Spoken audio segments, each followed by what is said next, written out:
The Daily Brad Devotions. Today's reflection with Pastor Jeff Eliscopides. Morning, Brad. Good morning. Mukhang Morning, puyat pa rin Tito si Tito Peps. May jet lag pa rin. Kitang-kita sa mata. Namamaga-maga pa. Ayan. Mali ang diskarte, natulog nung hapon. Ayun na, hindi nakatulog nung gabi. Good morning, Brad Ted. Good morning, Cha. Of course, good morning sa ating mga taga-subaybay. Yan. Opo, at good morning po sa lahat din po ng ating mga inaabangan po ito.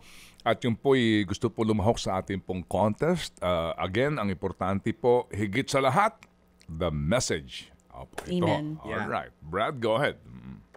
Brad Ted, mabanggit ko lang, yung anak mo na si Jeremy, si Attorney, saka si Alisa Chua, nanonood, nasa Calgary, Alberta na pala sila, sa Canada. Yan. Sila diba, attorney. dyan tayo nagkakilala. Sila attorney. Si attorney Ryan. Alam ko, dyan tayo nagkakilala sa wedding nila. Kaya, Oo. At saka yung kanilang hotel na kung saan sila kinasal, mukhang magsasarado na. magsasara na. After 5 decades. Opo. Yeah. Magsasarado na. At marami tayong mga memories doon. Yun, oo nga, Brad. Ayan. Kaya binabati ko lang, nanonood Sigurado, sila, Ryan. Ryan, good morning sa iyo dyan sa Calgary at sa lahat din po ng mga parokyano ng Siete Picados. Hindi alam ni Chacha yun, Ano Brad. yun? Ano yung Siete Picados? Banda ba yan? Banda? Ha? O alak? At saka Google mo na lang. Lost Horizon. Na-lost ako sa Siete Picados. I-google mo na lang. Sige, Cha. i-google natin yan, Pastor. Di ba madalas ka doon, Brad Jeff? Siete Picados. Yung tito ko daw, madalas doon tumatambay nung araw. O doon ka sa Kalesa Bar sa Hayat.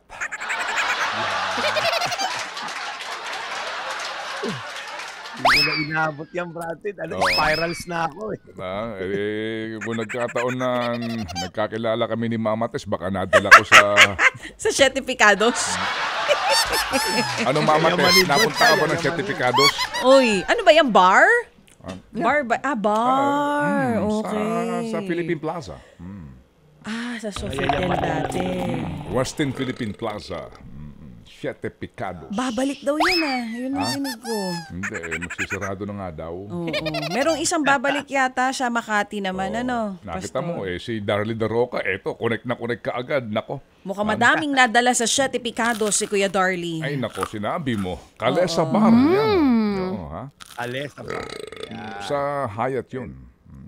Sa Kalesa Bar. sa ground floor. Ano yun? Tugs-tugs yun or nakaupo lang kayo? Ano yung bar? So nakaupo.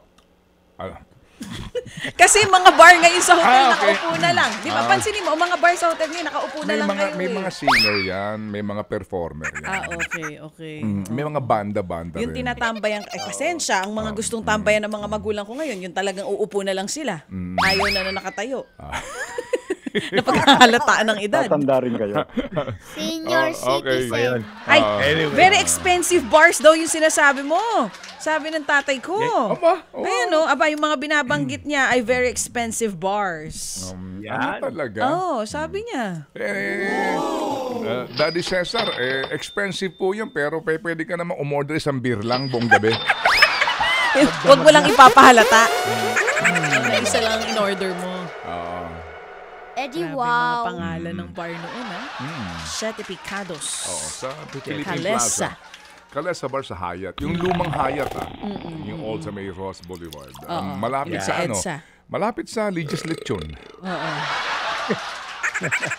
Doon ang tambayan ni Chacha. Yun ako. Okay. Yun naman ang gusto ko. Sa mga nakikinig Anyway. ngayon, sa nakaka-connect sa atin, Dami nakakakonek ng mga kasing edad mo. Senior Si Brad Jeff citizen. sigurado. Nagde-deny pa si Pastor parang kunwari hindi alam. Si Brad Jeff madalas sa Harris Bar.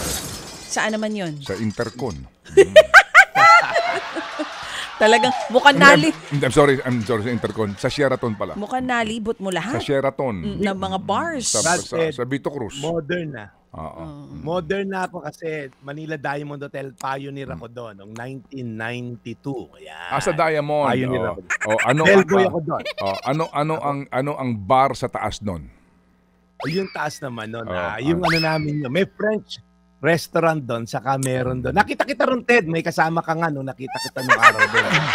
Hindi, ano ang pangalan sa Diamond Hotel? Ano ang pangalan nung bar sa taas? Sky Lounge. Doon kita nakikita noon sa Sky Lounge. Na merong mga parang mga ilaw-ilaw sa kisame. Wala na yun ngayon. Yeah. Napansin ko itong si Baby Boy, hindi ako dinadala sa mga bar. Sa mga buffet niya ako dinadala. Nang minsan kami magpunta sa Diamond, doon niya ako sa buffet dinala. Kaya hindi ko alam na meron palang Sky Bar doon. Sky Lounge. Sky Lounge, oo. Okay. Ayan, anyway. Kapag discotheque sa Intercon, dati-rate, where else? Tapos naging Euphoria. Yan ang tambayan ni Brad. Sa Intercon. Nakita mo naman. Kaya mga tugtugan natin dito bago magsimula ang programa, napaghahalataan nyo. Sa EDSA Plaza, ang discotheque dyan, Harlequin. Kabisado niya lahat. Nag-DJ ka nun? Yung discotheque dyan sa EDSA Makati. Sa Shangri-La Makati. Oo. Mga anong edad ka niya nung nililibot mo yan? College ka niya? Giraffe. Mukhang college ka nun. Giraffe. Giraffe, oo. Sa Makati, nakita mo? Sa Makati. Alam din ni Pastor. Oo. Los Horizon nga. Tamo, oo. Subway. Rumors. Yan. Naikot niya pong lahat, mga kapatid. Sige. Okay, so salamat na marami, Brad, sa ating message today. Nagsisimula. Yan yung mga panahon, mga bagets days nyo yan. Oo, at saka alam mo ang sa Silahis Hotel, Stargazer. Silahis? Yun ang pangalan, Silahis Hotel? Silahis Hotel, oo. Ang kanilang disco, Stargazer. Okay. Okay, sa Greenbelt daw naman, Strams. Sa Heritage, Q Disco. QUE. Ganun pala dati, mga diskuhan nasa loob ng hotel. At saka dati, ang talagang tawag, discotheque. Bars na kasi ngayon, clubs. Let's go clubbing, like that. Okay, sige. So, yan pong ating kasaysayan. Clubbing 101 ni Ted Filon. At ni Jeff Eliscopides. Kasi sinimulan ni Brad Jeff sa Philippine Plaza. Kaya nga. Sino lang mag-aakala, Cha? Pinagbubuksan ko lang ng pinto si Ted sa Diamond Hotel. Okay? Dati. Tapos, ikaw ba yun? Sabi niya nga, nakita ka daw niya dati doon. Ikaw pala yun. Oo. Iba-iba kasama, MWF.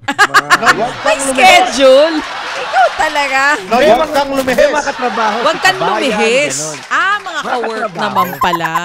Si Kabayan naman pala ang kasama. O sige. Mag-meeting dun sa baba. So anyway. Ito na, Pastor. Si Kabayan sa Big Wig yun.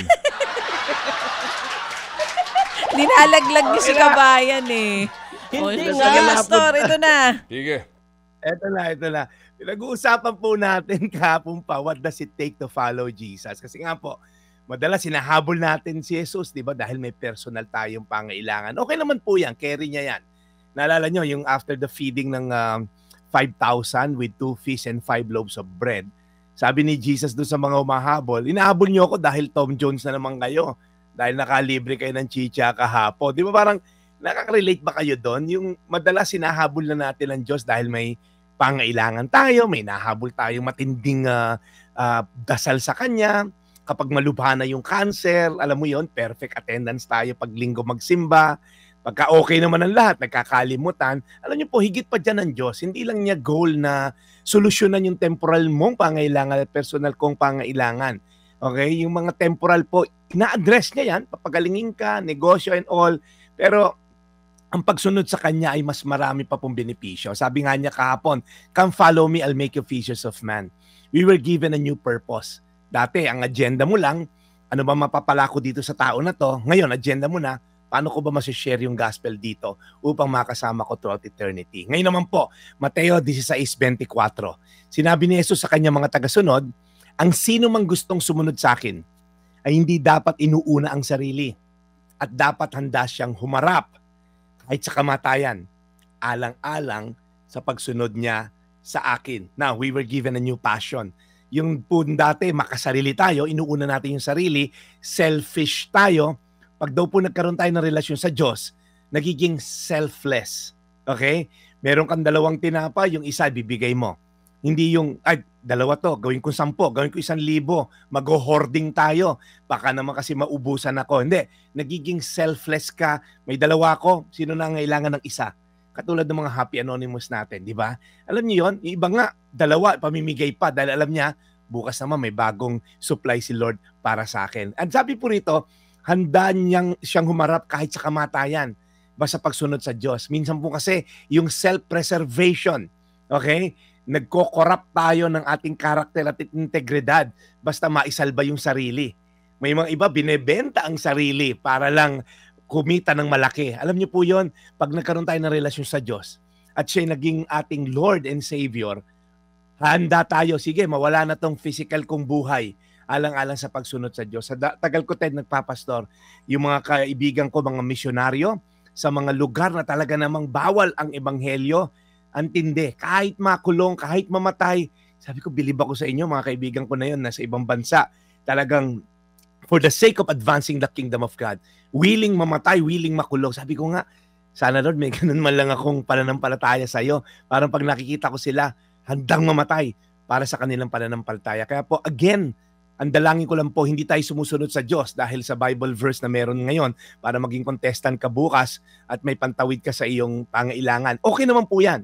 Pero sana, more than the blessing physical at financial, pag nanalo ka rito sa contest, ang matanggap mo ay yung pag-grow spiritual at magkaroon tayo ng relasyon sa Diyos.